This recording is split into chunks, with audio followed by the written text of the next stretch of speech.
Hi everyone. In this video we are going to calculate the value of nested square root of 7, that is, inside the square root there is a repeated pattern of 7 under the root for an infinite number of times. So in order to calculate this, first we have to write the square root of 7 times square root of 7 times square root of 7 up to infinity. So that is nested square root of 7.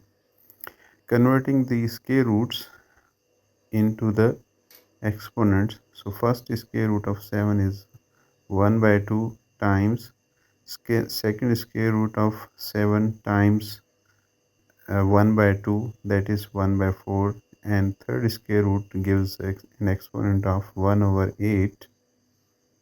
Similarly, this will goes on up to infinite times. So we can write this times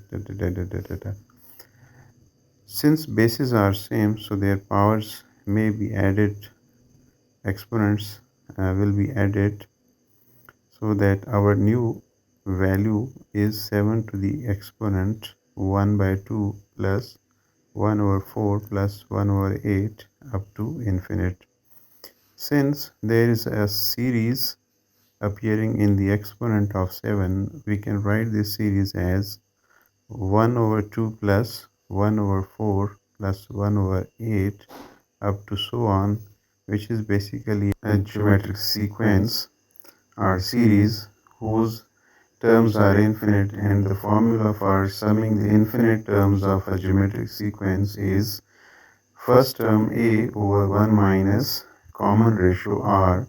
In the above sequence, the common ratio of the sequence is 1 over 2, so putting in the formula for sum of infinite terms, that is s equals to 1 by 2 over 1 minus 1 over 2, gives 1 over 2 divided by 1 over 2, which gets cancelled with each other, and sum is equals to 1. Thus, the value of nested square root 7 is ultimately equal to 7 to the exponent 1.